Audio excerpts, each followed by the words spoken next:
ಎಲ್ಲರಿಗೂ ನಮಸ್ಕಾರ. ನಾವು ಹಲವಾರು ವಿಷಯದಿಂದ ಕೇಳ್ತೀವಿ. ಮಜ್ದೂರ ಕಾ ಪಸೀನಾ ಸುಖನೆ ಸೆ ಪಹಲೆ ಉಸ್ಕಿ ಮಜ್ದೂರಿ ಅದಾ ಕರ್ನಿ ಚಾಹಿಯೆ. ಇಂಥ ಬಹಳಷ್ಟು ಒಳ್ಳೆಯ ಸಂದೇಶಗಳು ಕೊಟ್ಟಿದಂಥ ಈ ಪವಿತ್ರ ಸಮಾರಂಭದಲ್ಲಿ 13, 14, 15 ಡಿಸೆಂಬರ್ ಸಭಾಭವನದಲ್ಲಿ ಕುರಾನ್ ಪ್ರವಚನ ಅಂತ ಅತ್ಯಂತ ಪವಿತ್ರ ಕಾರ್ಯಕ್ರಮ ಜರುಗ್ತಾ ಇದೆ. ನಾವು ನೋಡ್ತಾ ಇದ್ದೇವೆ, 10 ವರ್ಷ ಆಯಿತು ಬಸವ ಕಲ್ಯಾಣನಲ್ಲಿ ಅತ್ಯಂತ ಶಾಂತಿಪೂರ್ಣ ಶಿಸ್ತಪೂರ್ಣವಾಗಿ ಕುರಾನ್ ಪ್ರವಚನ ಕಾರ್ಯಕ್ರಮ ನಡೀತಾ ಇದೆ. ಈ ಕುರಾನ್ ಪ್ರವಚನ ಕಾರ್ಯಕ್ರಮದಲ್ಲಿ ನಾವು ಎಲ್ಲರೂ ನಾವು ನೋಡ್ತಾ ಇದ್ದೀವಿ.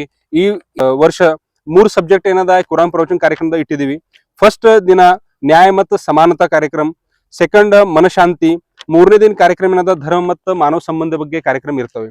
3 ದಿನ 3 ಹಲಗಲ ಸಬ್ಜೆಕ್ಟ್ ಬಗ್ಗೆ ಏನಂತ ಇಲ್ಲಿ ಚರ್ಚಾ ಮತ್ತು ಬಹಳಷ್ಟು ಸವಿಸ್ತರವಾಗಿ ಹೇಳೋ ಸಲುವಾಗಿ ಜನಾಬ್ ಮೊಹಮ್ಮದ್ ಕುಹಿ ರಾಜ್ಯ ಪ್ರಸಿದ್ಧ ಪ್ರವಚನಕಾರರು ಮಂಗಳೂರಿನಿಂದ ಬರ್ತಾ ಇದ್ದಾರೆ.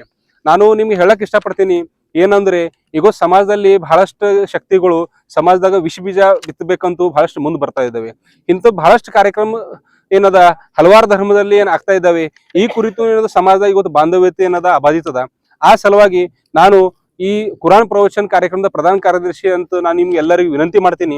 ಏನಂದ್ರೆ, ನೀವು ಎಲ್ಲರೂ ಸಮಯ ತೆಗೆದು ಈ 3 ದಿವಸ ಕಾರ್ಯಕ್ರಮದ ಈ ಕಾರ್ಯಕ್ರಮಕ್ಕೆ ಎಲ್ಲರೂ ಅಟೆಂಡ್ ಆಗ್ಬೇಕು. ಯಾಕೆ ಅಟೆಂಡ್ ಆಗ್ಬೇಕಂದ್ರು, ಸ್ಪೆಷಲಿ ಈ ಕಾರ್ಯಕ್ರಮ ಪ್ರವಚನಕಾರರ ಪೂರ್ತಿ ಕನ್ನಡದಲ್ಲಿ ಕಾರ್ಯಕ್ರಮ ಇರ್ತದೆ. ಎರಡನೇ ವಿಶೇಷ ಈ ಕಾರ್ಯಕ್ರಮ ಅಂದ್ರೆ, ಈ ಕಾರ್ಯಕ್ರಮದಲ್ಲಿ ನಾವು ಏನಂತಾರ ನಮ್ ದೈನಂದಿನ ಸಮಸ್ಯೆಗಳವ, ನಾವು ಒಳ್ಳೆ ರೀತಿ ಹೆಂಗ್ ಸಮಾಜದಾಗ ಬದುಕಬೇಕು, ಸಮಾಜದಾಗ ನೆಮ್ಮದಿ ಹೆಂಗ್ ಕಟ್ಕೋಬೇಕು, ಮತ್ತು ಈ ಸಮಾಜದಾಗ ಎಲ್ಲಾ ಇರ್ತಿರತ್ತ ಜನ ಸರ್ವಧರ್ಮದ ಶಾಂತಿ ತೋಟ ಹೆಂಗ್ ಮಾಡ್ಬೇಕು, ಆ ಸಲುವಾಗಿ ಎಲ್ಲರೂ ಇದ್ರ ಬಗ್ಗೆ ಅಲ್ಲಿ ಚರ್ಚೆ ಆಯ್ತದು. ಮತ್ತು ಪ್ರವಚನಕಾರ ಆಗಂತ ಮೊಹಮ್ಮದ್ ಕುನ್ನಿ ಸಾಹೇಬ್ ಅವ್ರ ಬಗ್ಗೆ ನಮ್ಗೆ ಹೇಳೋದು ವಿಶೇಷತೆ ಇಲ್ಲ.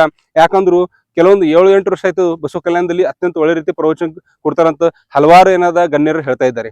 ನಾನು ನಿಮ್ಗೆ ಸರಿಯಾಗಿ ಹೇಳ್ತೀನಿ, ಸರಿಯಾಗಿ 6:30 ಹಿಡಿದು 8:30 ತನಕ ಸರಿಯಾಗಿ ಕಾರ್ಯಕ್ರಮ ಜರುಗ್ತಾ ಇದೆ.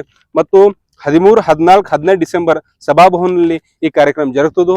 ನಾನು ಎಲ್ಲರಿಗೂ ನಿಮ್ಮ ಮುಖಾಂತರ ರಿಕ್ವೆಸ್ಟ್ ಮಾಡ್ತೀನಿ, ಇದು ಕಾರ್ಯಕ್ರಮ ಬಹಳಷ್ಟು ಒಳ್ಳೆ ರೀತಿ ಕಾರ್ಯಕ್ರಮದ. 10 ವರ್ಷ ಪೂರ್ಣ ಆಯ್ತು ಈ ಬಸವ ಕಲ್ಯಾಣದ ಕಾರ್ಯಕ್ರಮ ಮಾಡೋ ಸಲುವಾಗಿ. ಆ ಸಲುವಾಗಿ 10ನೇ ವಾರ್ಷಿಕ ಉತ್ಸವದ ಈ ವಾರ್ಷಿಕ ಉತ್ಸವ ಕೂಡ ಅತ್ಯಂತ ವಿಜೃಂಭಣೆಯಿಂದ ಬಸವ ಕಲ್ಯಾಣದಾಗ ಆಚರಣೆ ನಾವು ಮಾಡ್ತಾ ಇದ್ದೀವಿ. ನಾನು ರಿಕ್ವೆಸ್ಟ್ ಮಾಡ್ತೀನಿ, ಎಲ್ಲರೂ ಸಮಯ ತೆಗೆದು ಈ ಕಾರ್ಯಕ್ರಮ ಅಟೆಂಡ್ ಆಗಬೇಕು.